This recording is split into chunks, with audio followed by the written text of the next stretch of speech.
Good morning all, and thank you for joining us for this webinar.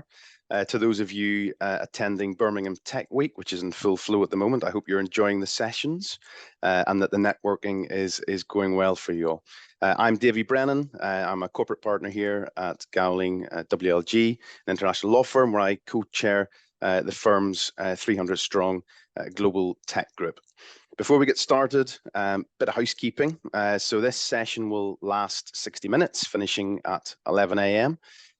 We'll have 15 minutes for Q&A after we've had a bit of a panel discussion, and you can submit your questions to us at any stage during the discussion using the Q&A box at the bottom of your screen.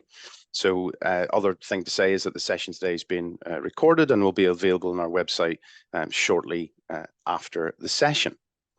So what are we here to talk about today? We're here to talk about the metaverse. So perhaps we should start with a quick reminder of what that actually is. The term metaverse was first coined back in 1992 by the author Neal Stephenson in his science fiction novel Snow Crash. And Stephenson described it as a place where people use digital avatars or replicas of themselves to explore an online world using virtual and augmented reality to interact with others. So put simply, the metaverse is a parallel to real life, or more accurately, a platform where you can spend your digital life. In 2021, Mark Zuckerberg came out and rebranded Facebook as Meta, which for many lit the blue touch paper on a global explosion of excitement about the concept of the metaverse. And then this time last year, we launched our report discussing global attitudes towards the metaverse.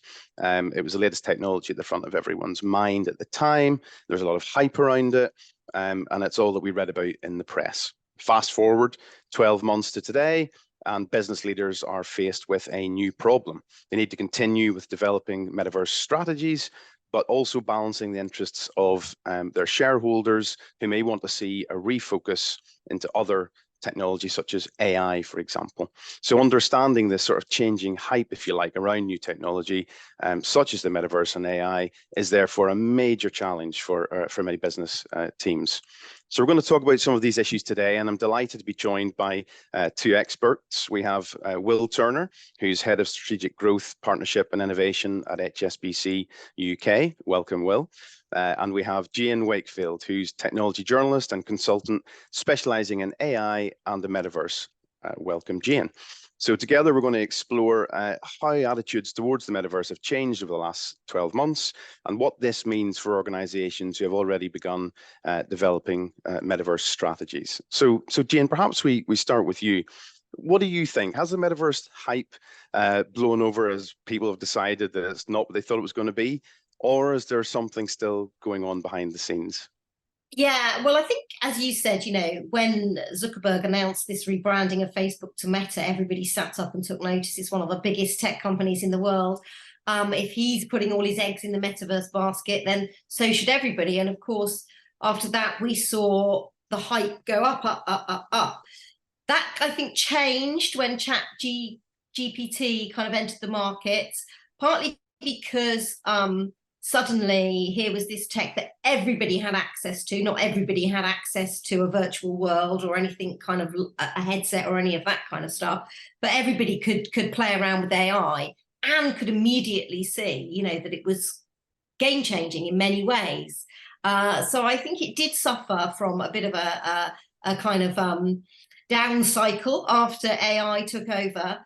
Of course, in Mark Zuckerberg's eyes, the two things go hand in hand. It's worth noting. He thinks that AI and the metaverse will walk together, and it's not all bad. We are seeing a bit less investment in this area. Investors have turned away a bit from the metaverse, turning to AI instead. But the headsets that Meta sells, 20 million units, I think, sold so far. It's a fraction of the gaming market, but it's still considerable. So it's definitely something that businesses need to think about, as we've seen with all technologies. If something is hyped, everybody wants to get involved in it. If it goes down a bit, they put it in their back pocket. And I think at the moment it's probably taken a bit less center stage, and AI is probably more on people's minds from a business perspective. Okay, thank you. Well, what about you? What do you think? Yeah, I can agree with a lot of what Jane's said. Right, we've seen a new distraction in Gen AI, but I think it's important. Dave, you talked about 92. A lot of people watching today watch Ready Player One from Steven Spielberg years ago. I was always feeling, and the firm was viewing this as a multi-decade journey. There's an interesting upgrade here to the internet in the metaverse, and that's around the data bit that Jane talked about. That brings around digital identity, different forms of money and exchanges of value. And then you've got the experience upgrade. And we're all working through a more hybrid world now. We recognize Zoom was phenomenal for what it did during COVID and other tools, but actually, is it immersive enough for what we have going forward? So I think we're still continuing to play around, to test, to learn, to ideate. But I think it is fair, Davey, to say that it's not as frequent or as prominent in conversations we're seeing with customers and with colleagues. Part of that, 12 months ago, if we're honest, a lot of people wanted to put a headset on, take a selfie, show friends, and post about it. I'm looking at technology. I'm actually still really enjoying the conversations with those thought leaders of saying, okay, but what will this still do? There's still groups and cohorts still looking at this, and that's where hopefully those listening today are in that camp, and we can continue to talk about it through the session. No, exactly.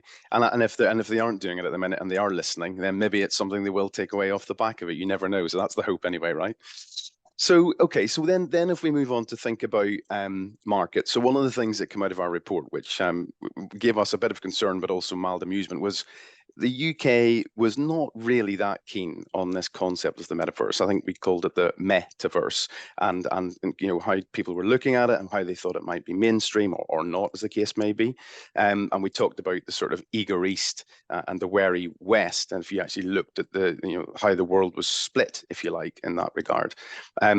Well, any observations on that in terms of what you're seeing, given HSBC's global reach? Yeah, David, it's interesting. So yesterday I spent the day in Birmingham at a number of events, and the metaverse wasn't discussed very regularly. So perhaps that aligns with what was in the report. We here and select groups know that things are still happening, and we're still looking at things across government level and across the private sector. I do think it's fair to say there are other markets that continue to do things. So if we take Dubai as an example, we've gone through a process of documenting and creating a virtual experience in our oldest bank branch in Dubai that's there for colleagues, and it's more of a historian sort of level to bring this to life and protect it for the future. And then the government have come out in Dubai under a multi-year plan and are looking to create 40,000 virtual jobs by 2030, or sorry, jobs in a virtual reality space, whatever this turns into, and about $4 billion coming into the national economy. So Dubai have continued to take a lead. We've seen a lot of things happen in Hong Kong and Singapore. So as an example, we've created for wealthy clients particular portfolio of assets with exposure to trends around augmented and virtual reality. And that's then also led to things around Belt and Road initiatives, so huge investment journeys that can at times be hard to bring to life for colleagues, for stakeholders, of showing multi-billion-dollar investment plans. And this is where there's been another opportunity to test the technology. How does this bring it to life for people in a way that you couldn't otherwise articulate in a slide deck? So we continue to see a lot of conversations in Asia, a lot in the Middle East, across the network, and that's with colleagues that are curious, that's customers that are still asking, how do I think about this? And there's particular examples around the sporting space. And I know the FA and other organizations have even created roles recently to look at this. It's gone beyond what is the metaverse. And now where we're chatting with customers, it's actually, well, hang on, how can you commercialize your international fan base in a different way? And is this a way to look at it? So there's more meaningful conversations below the surface that can capture something that is by its definition borderless, for the capability of the reach and the inclusivity that could drive through these types of settings in the future. But it sounds very much then that things haven't changed that much, in the sense that it's the East perhaps that are leading the way for some of these conversations and some of these initiatives. And I guess, I mean, are you seeing anything at all over in this part of the world, or is it a case of the East will lead us there and we will get there eventually? But it sounds like most of the focus is out sort of Dubai, Hong Kong, and those parts of the world. I think that's fair, but this past weekend I was lucky enough to be in Paris. I was there for the Rugby World Cup, and I was at the fan zone. It was interesting because you had the corporate brands that have associated themselves with the Rugby World Cup, and in the fan zone in the centre of Paris was a pop-up stand from Meta. The longest line to go and have an experience in this fan zone with tens of thousands of fans was at the Meta stand. where it was engaging with different demographics, different ages around different games. And they've done a campaign around the city where teams have created avatars that are popping up on buildings. There was buildings on the Champs-Elysees that were folding in, and inside was a mascot for the particular team. So an example, a global event, perhaps, Davey, but if I can take the win for where there are things happening still, that was a good example, I think, in Europe of some immersive experiences engaging with citizens across the world. And that's interesting. One of the things you mentioned there was gaming. And of course, when we think about the metaverse and those who perhaps aren't as familiar with the concept, they might think it's just for gamers, given, you mentioned the VR headsets and immersing ourselves into that space. And maybe therein, that's where the problem lies. People don't realize that actually this is something that could be brought into the business world. And I guess the key thing and the key concept is getting employees almost to believe there's something useful in it for them. It's not just for those wanting to play the latest game that's come out onto the market. Yeah, David, just one thought on that. We may come on to use cases later, but something that we saw more frequently with customers and peer organizations in the UK was that onboarding experience. So you join a new organization on day one. Historically, you get a big folder like that. You're shut in a room and you go and read about the culture and you understand the business of the org chart. There are many different ways to do that. And there's some phenomenal experiences now where if you've got colleagues working remotely or even in an office, still to have an immersive experience, to understand the bank's culture, in our case, to understand what happens on the 42 stories of a headquarters is difficult to bring to life unless you have different technology. So I think that's one use case where it's not perhaps a new commercial opportunity, but it's engaging with colleagues. And for me, if I was joining an organization on day one, had that type of experience, I think it would drive the right culture around innovation and about how the firm at any particular company is thinking about the future. And that might spur other ideas of what I could do, therefore, if I've actually understood the technology. Maybe one use case that will continue to grow out in the near term. And then there's the more truly immersive business to business transactions in the next sort of years to come. Well, that's a nice segue. Well, actually, you'd think we'd planned this. So why should businesses care? Key challenges being faced by business leaders at the moment.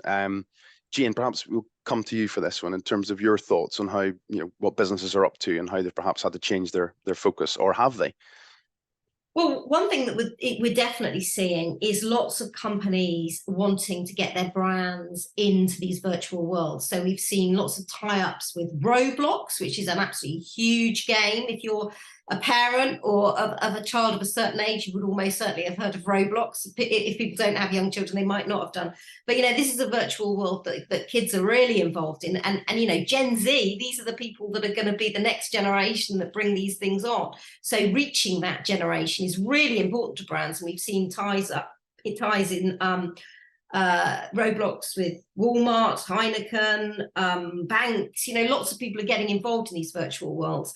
And I do think actually that, whilst you might see gaming and business as separate, actually one of the things that the metaverse is trying to do is bring these things together. Remember that Zuckerberg's vision was that we would all game, entertain ourselves, educate ourselves, and work in the metaverse. And whilst that still feels like it's quite a long way away, definitely, I think from a business perspective, it makes sense to sort of start having a presence in these worlds.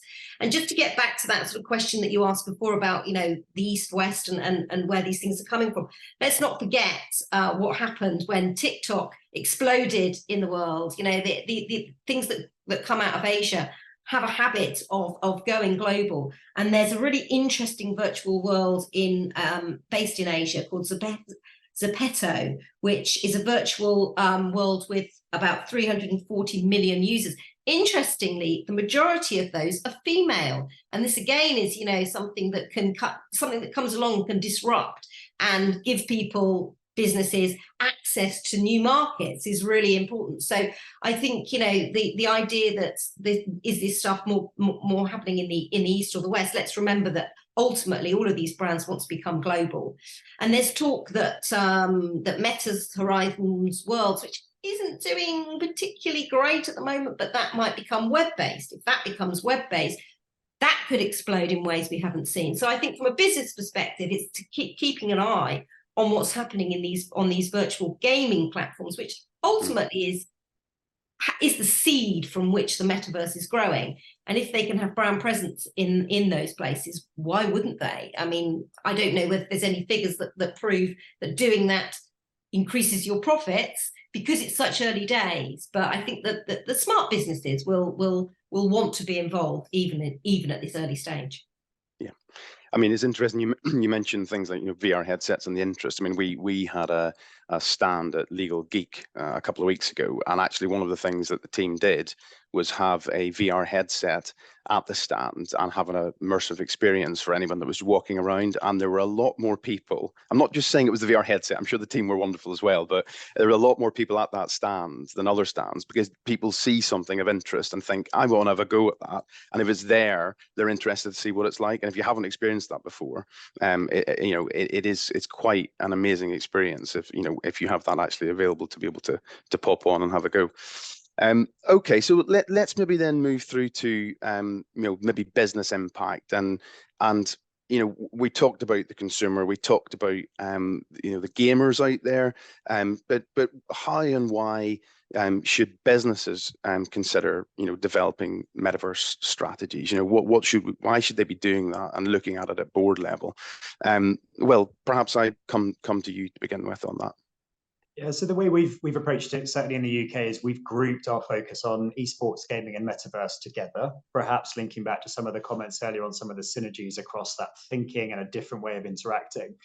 And then we've done a few things where we've got colleagues across the business at all grades and all levels and all teams just to come together. We did something last summer where we had people just throw in ideas, and we worked through once a week, and then we presented back to the exco with some of the ideas that we had. And some were predictable in as far as they were things we'd seen before in reports, but some were also very different. So for us, we've touched on brand already. So the brand is important to make sure that you are putting your brand where your future consumers or your future employees are. And that's fundamentally changing. Behaviors are changing, whether it's going to be on TikTok, whether it's other things. So it's a really key point for any business to think about the brand. But we've also seen some missteps, perhaps, where experiences haven't been authentic or haven't been well thought through, and large amounts of money have been spent, and it's actually set brands back. So that's not unique to this. That's across a marketing strategy, but I think it's really, really important. We've looked around linking it to quite a few of our events. So HSBC sponsor the Hong Kong Sevens, for example, and around the world in certain cities around the world, we've done experiences bolted onto that. So particularly in Hong Kong, we've had digital art exhibitions where NFTs were on offer for attendees, and it was through a metaverse experience. Through gaming, you could win the NFT in this particular case. So there's a bit about making that authentic again and linking it to your brand strategy. We think a lot about future ways of working. So I touched on the onboarding journey, but actually particularly with colleagues that are working through accessibility challenges, learning difficulties, there's an ability actually here to make this more inclusive. I know that might sound counterproductive given the high entry costs for the hardware composed as opposed to, say, a phone, but I've seen some really neat opportunities, charity organizations like WizKids and others thinking about how this technology could help people and bring communities together. And then I think the one that's probably been more easier for colleagues and for the market to think about is around the digital twin concept. So there's a lot of regeneration going in around offices around the UK to meet new EPC regulations around transition and green buildings. There's been some very neat opportunities to show what a building could actually look like from a virtual setting. So building that digital twin of a business. And some of us probably years ago were used to buying a sofa for home, and it was always hard to think about what it was going to look like in the living room. That sort of augmented experience that we had through our smartphone is now becoming more prevalent in some of the corporate office redesigns, and then sensors around transition, I think has been really, really interesting. We had one really nice suggestion from a colleague. We're often with banks or lenders, there's the requirement to go and do factory visits or site visits around the world. Aside from carbon footprint of taking teams to go and look at a factory in Asia and the Middle East, is there a different way of doing that? Is there a better way of doing virtual factory visits? And it links to the digital twin example, but we thought that was something that was quite interesting. So we're continuing to test around that. So there's a few bits there I think that have been relevant to my business, but equally hopefully help others on the webinar looking at how they might still think about this.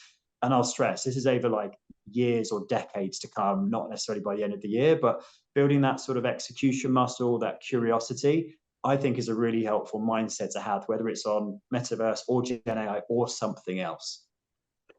Thanks, Will. And if we sort of then segue into sort of the thought process around, how businesses communicate, their approach to the metaverse with maybe their shareholders or stakeholders, etc.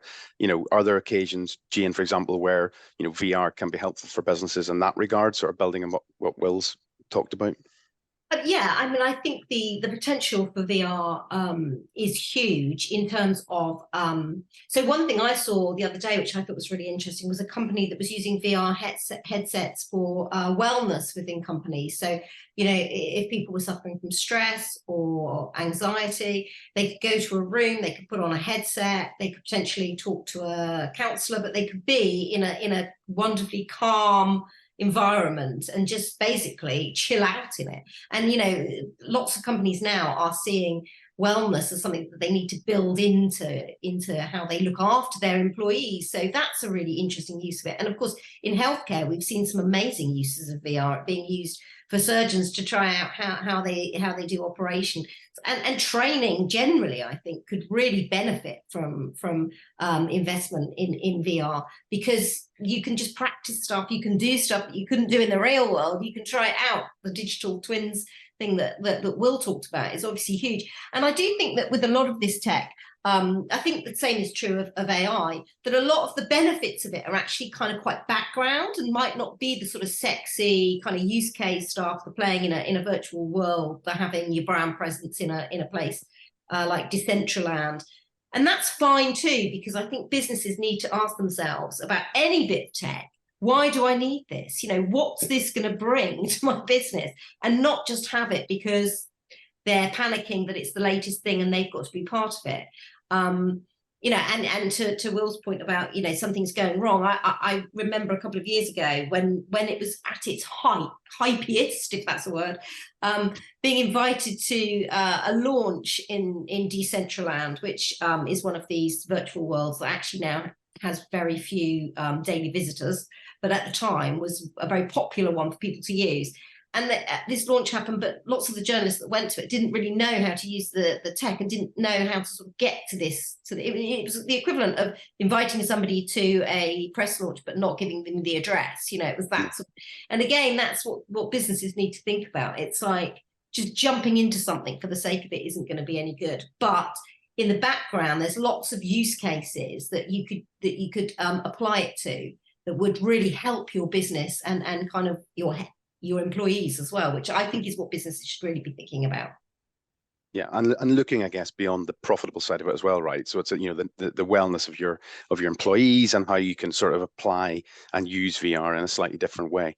I mean, in terms of, we talk about a little bit maybe about economic benefits to, investing in this technology and businesses looking at why they should be doing it. But if we look at the current climate we're in, it's not just our economy, right? It's a number of economies around the world that are struggling a little bit at the minute, and we've heard a lot talked in the press about the cost of living crisis, etc.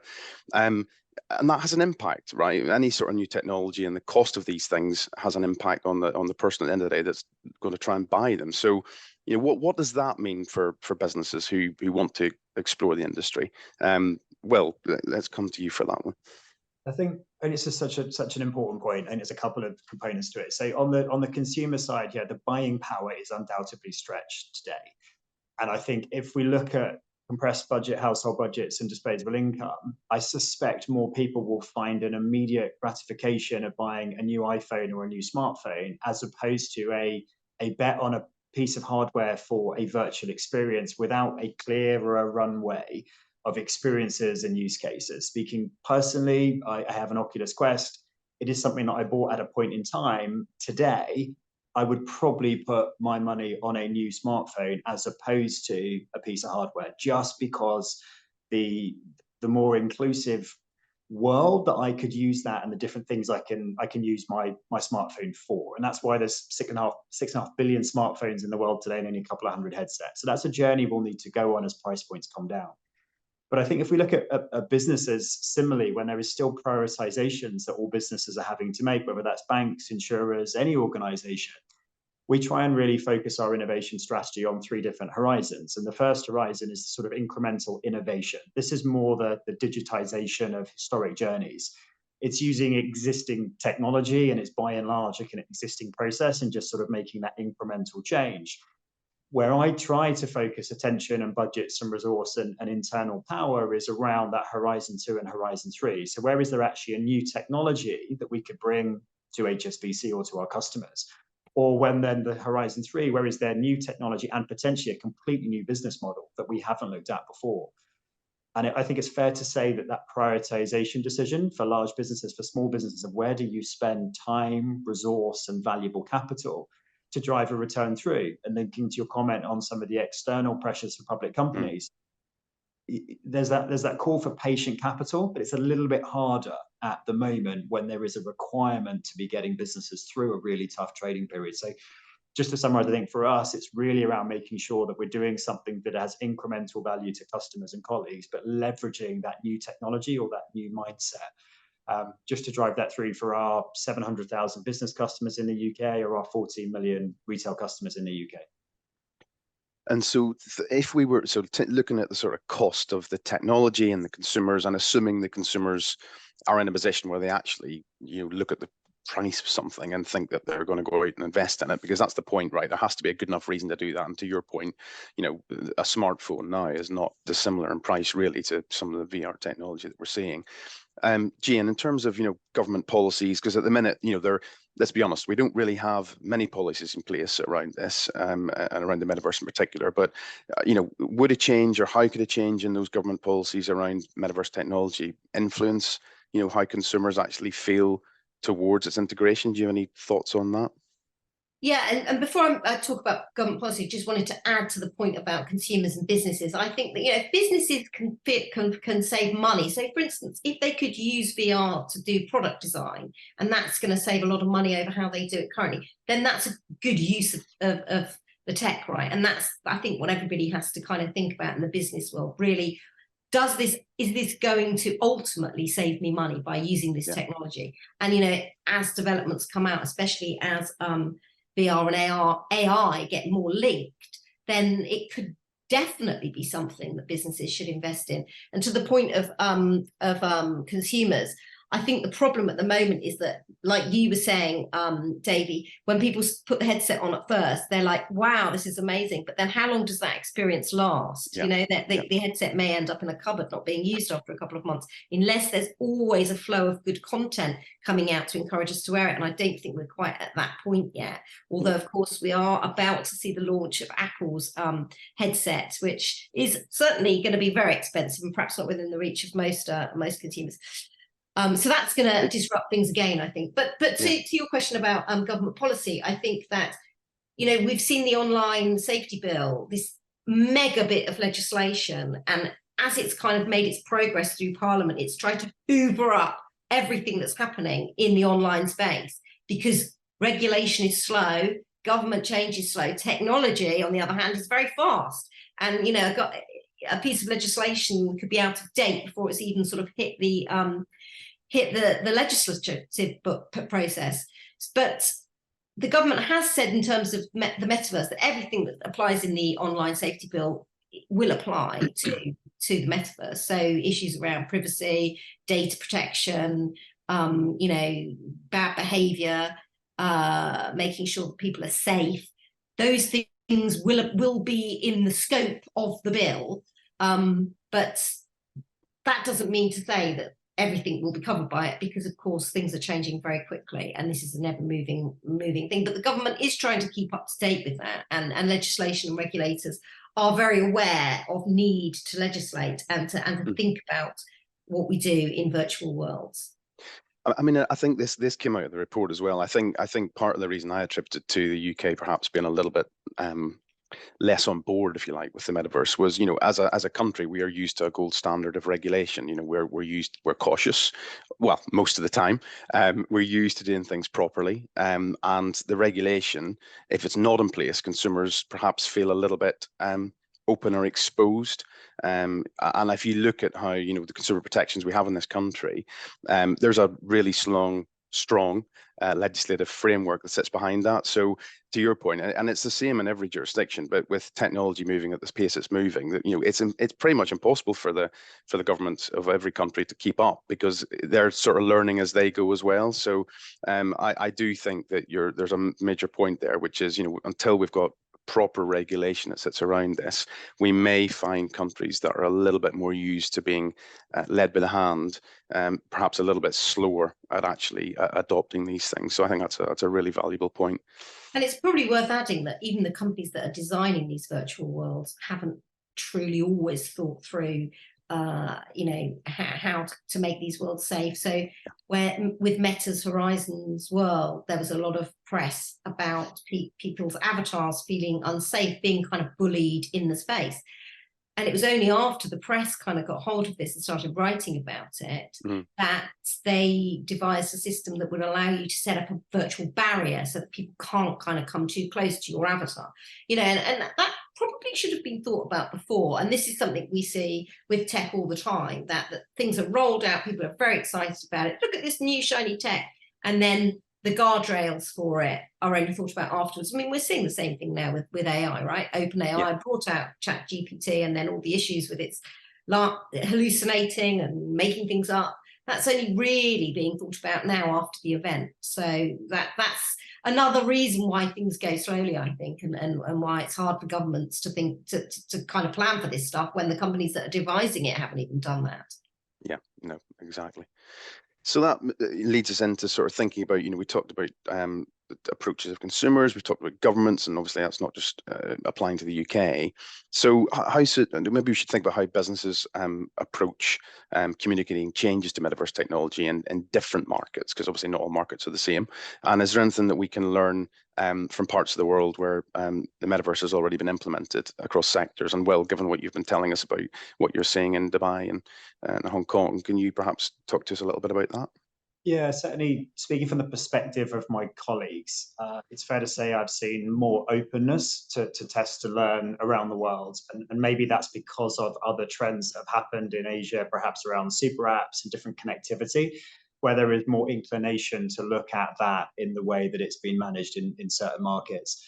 We've continued to see businesses equally be curious, but I would say that there's no substitute for that in-person meeting. And if COVID taught us anything, is that actually the human connections and the face-to-face is what really, really matters to people. And I think that's maybe what's perhaps was an accelerant earlier on, and then has actually been a step back now. I enjoy coming to the office. I like seeing customers in person. I enjoy getting the coffee in person. And I think that sort of has set back a little bit, to Jane's point, without the content coming on that actually drives a different experience through.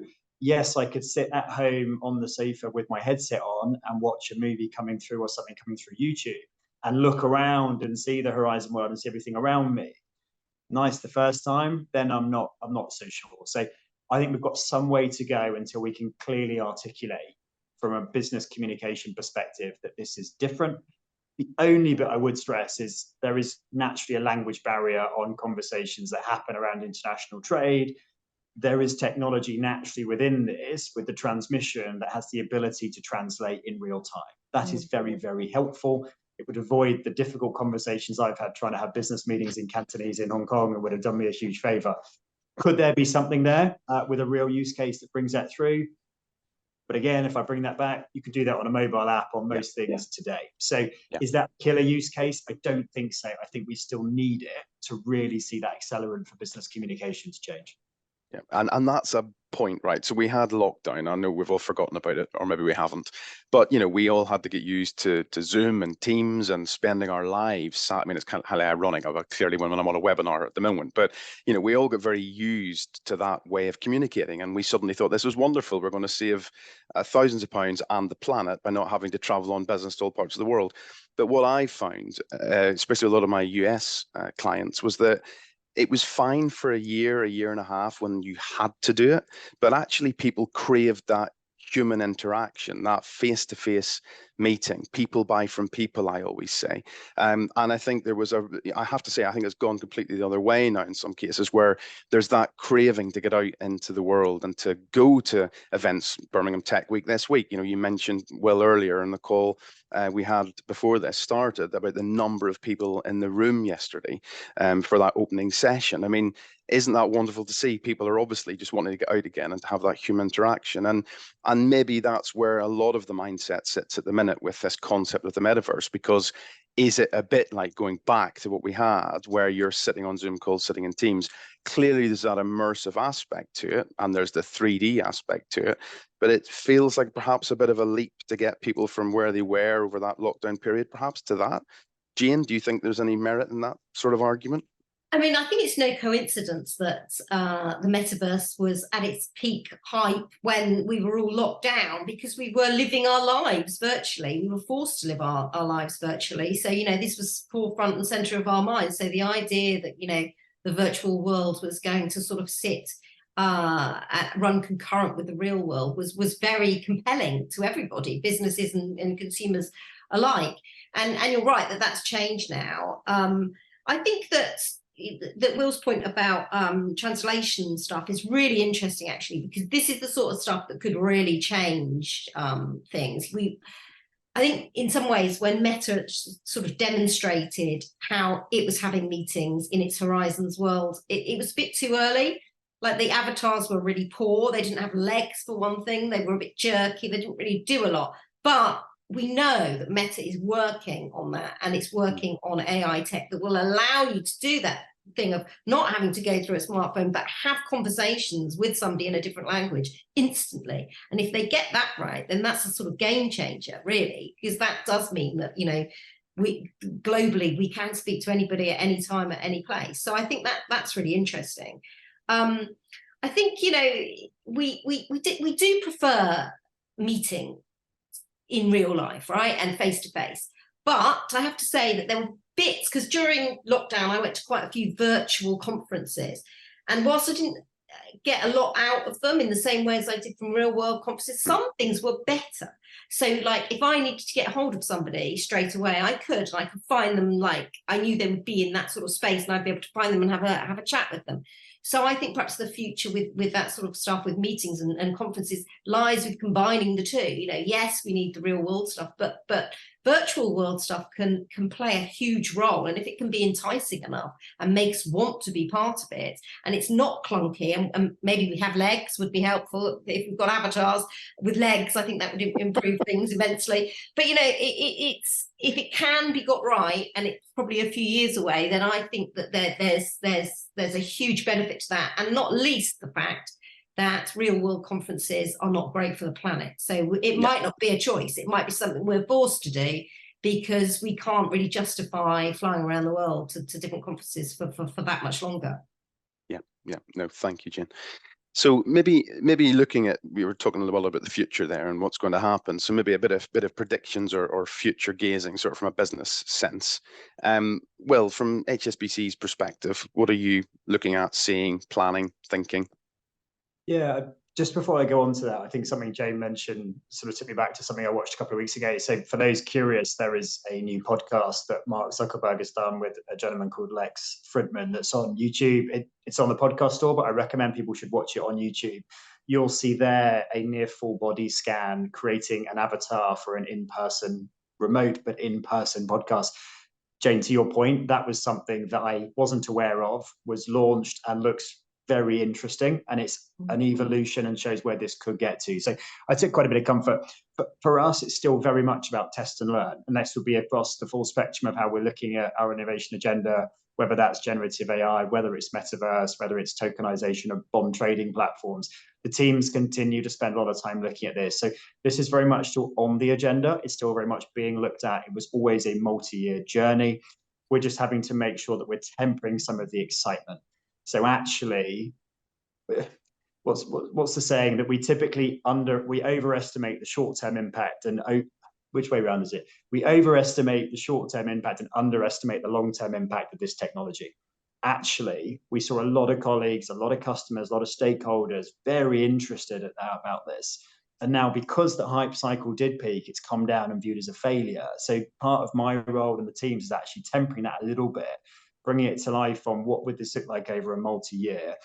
How do we actually look at the small wins and build the execution muscle, build the use cases out to prove the technology, and then take the thinking to another level. So not showing, here's 6 things by the end of this year that are going to be live, but this is the step that we would go to sort of crawl, walk, run. So we'll continue to look very seriously around our innovation agenda.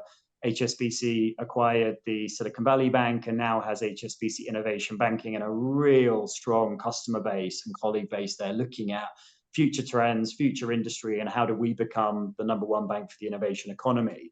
We can't do that if we're not looking at the innovation trends ourselves and improving the tools and resources that my colleagues can use, but equally our customers can use to thrive. So we're spending a lot of time with it, and there was some references earlier to government. So we're also spending more and more time around unique opportunities now where we're bringing together government regulators and the private sector. I would signpost something called CFIT to that, so something that came out of the Khalifa Review. So the Centre for Innovation and Technology, some really nice use cases coming through where 30, 40 organizations are coming together to recognize things are changing very rapidly.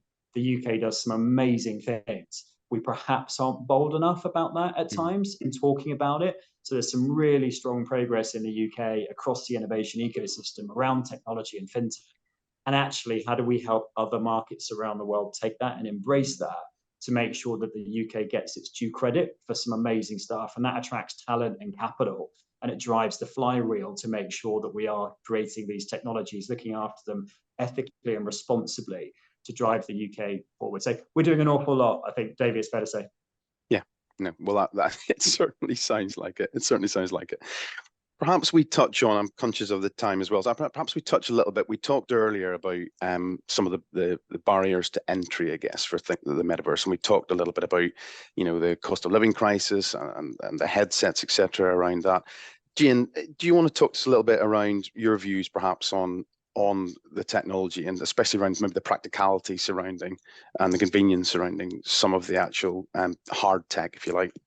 Yeah, I mean, I think it's currently not there in terms of the experience with VR. The headsets are quite clunky. I haven't tried Apple's headset, so I don't know if that's sort of improved and more lightweight, more wearable, but the headsets I've worn haven't been particularly comfortable, which is a problem.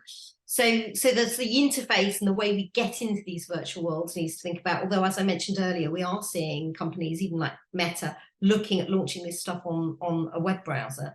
And I think there's a lot to be said for how the metaverse might change the whole nature of computing. This idea of a screen and a keyboard does feel really dated. It's been around for a long time. It feels like it's ready for the next stage, this kind of more ambient computing. And because our phones are with us all the time, we're constantly, whether we want to be or not, and whether it's right or not, we are constantly connected. So if there's methods and technology that make that happen more seamlessly, so that the virtual and digital worlds are really joined. Obviously, it's not just about virtual reality, it's about augmented reality, and we've seen movements there towards making glasses. Although I think I read the other day that Snap's abandons some of its AR work. So, and I think that if that is the case, it's because this stuff is difficult and this stuff is expensive.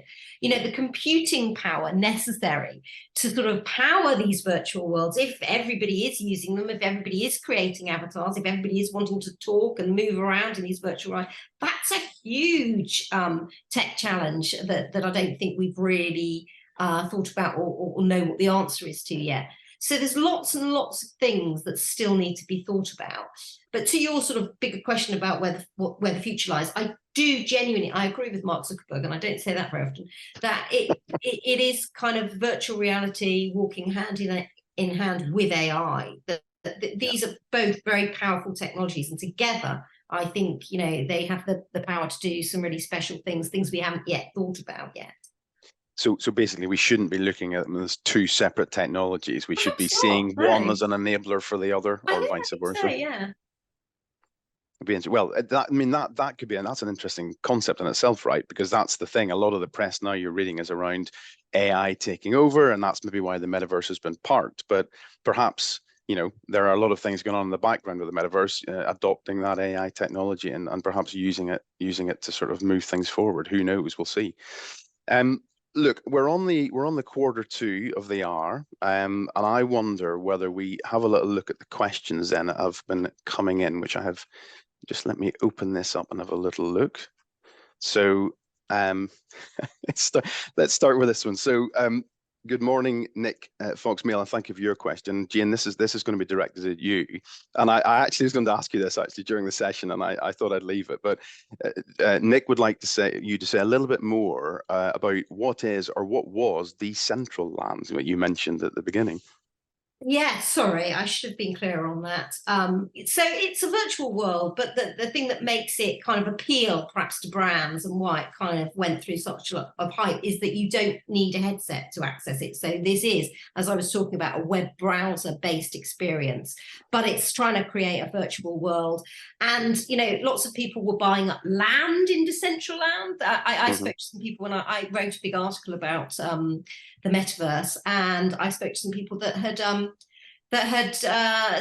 spent millions and on land in the metaverse. They bought up tons of real estate in it. So for a while it was considered, it was trying to create cities and experiences, and brands were launching things in it, but it was all based on the web. But I have to say that its user numbers aren't looking great. I think they're very low in terms of the numbers of people that are visiting Decentraland now. But I hope that explains a little bit about what it's about. Thank you, Jane.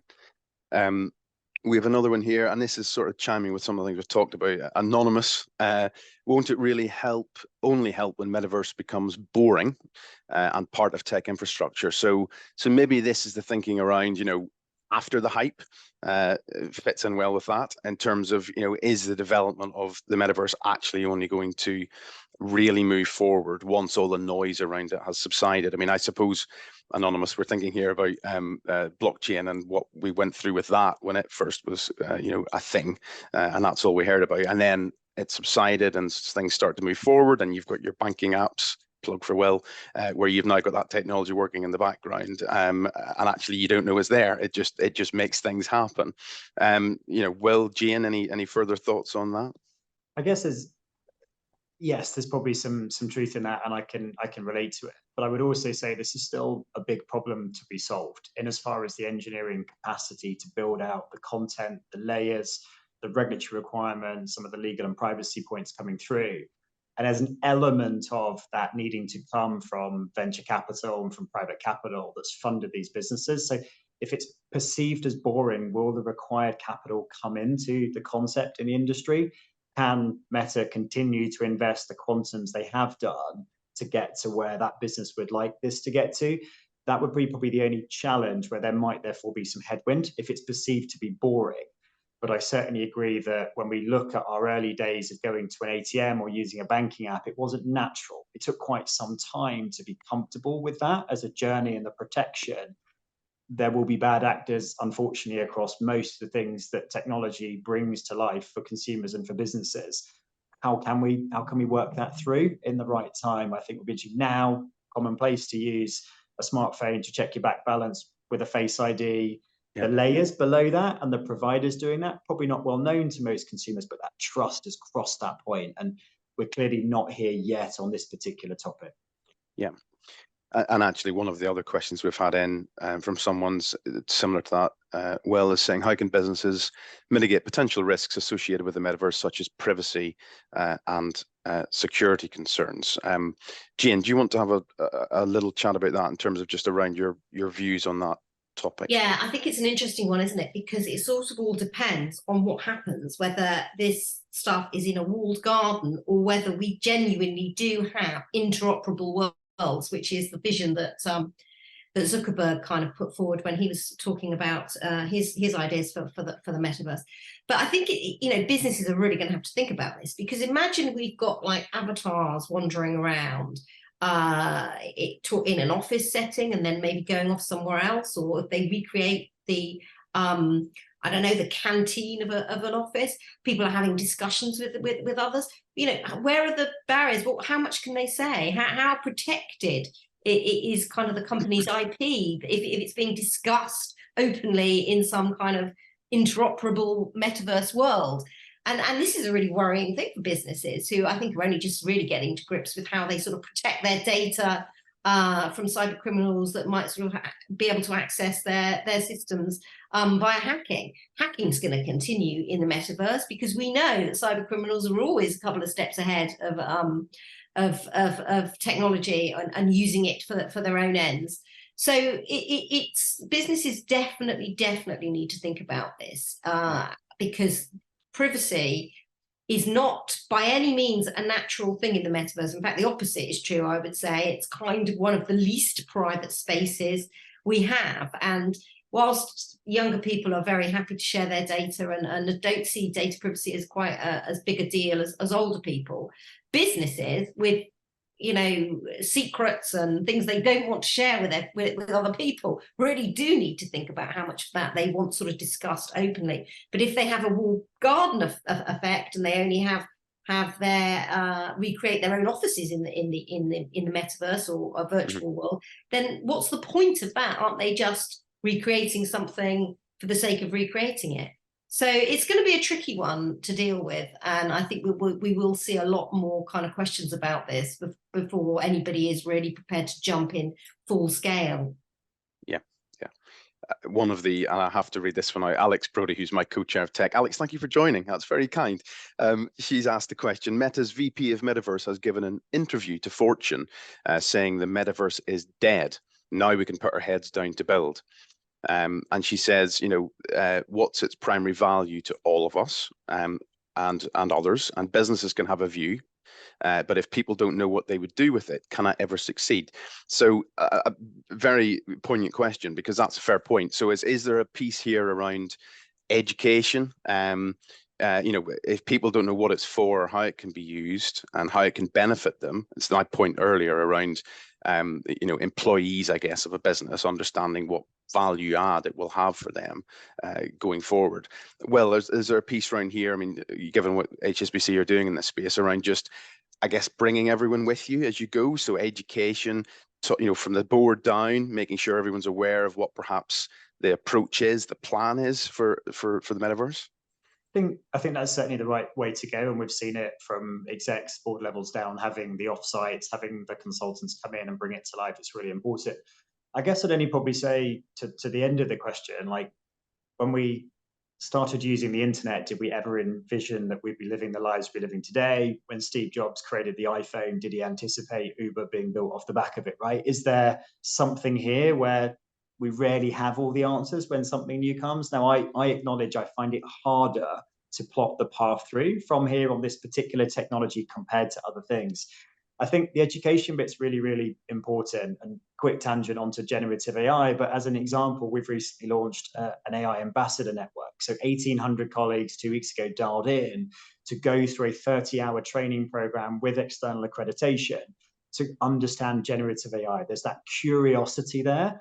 I didn't see that in the same way with Metaverse. It was more around, I want to play for half an hour so I can talk about it.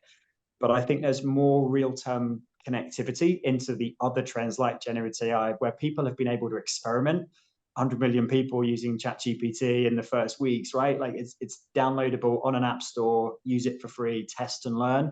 I've got 6-year-old twin girls. I have stories created about Elle and Sophia on unicorns and stuff, right? I couldn't do that in the same way. So I think the only bit I would say is for businesses to encourage that education and engagement is super important around anything around innovation. Maybe it's easier to do that right now around generative AI, given some of the productivity, some of the applicability colleagues can see. And that's how we're going about it with AI, and we'll continue to do it with innovation ambassadors, innovation leads, to try and drive this cultural mindset shift across all of the organization, because there's amazing ideas that sit in our teams across organizations. Surfacing those and working on those problems, that's where we see the real benefit for the businesses we run and the customers that consume and use what we do on a daily basis. Great, thank you, Will. Jane, heads up, I might direct this one at you. With an increasingly elderly population in the West, How will they adapt, especially as they have the most money? Interesting point, given what we're talking about East-West. Conversely, with younger populations in developing countries, will this increase the old versus young divide and reshape global norms? I know that's a big question, but just, Jane, any thoughts on that one? Well, I think definitely that younger people are much more used to the idea of virtual worlds than older, because they're gaming more, right? You know, a lot of this, and to answer the other question as well, you know, what's kind of the use of it? You know, how will people kind of get into it? Though you don't need to ask somebody that's playing Roblox or Fortnite what the benefit of virtual worlds are, because they're there, they're seeing it, and yes, it's only for entertainment, but it's, you know, it's a huge part of their lives. We have seen kind of how when dealing with the sort of problem of the older population and how you kind of keep how you use tech to help that, it's always been a dilemma, hasn't it? Because we've seen things like, you know, robots being put in care homes, but it's not really a solution. You know, it's not really what people want. It's something that that they it has a place, but it's not, again, not the same as human contact, which is ultimately what we need for our older generation, to keep them in contact with everybody else. I have to say, though, when my mum wore a VR headset, she's in her 80s, and when she put it on and saw that she could kind of travel around the world, she was quite fascinated by it. And I think, you know, again, it's that thing, isn't it? This is the big dilemma. People don't really know what the metaverse is, because it's sort of a very vague term and people apply different uses to it, and we're not really sure.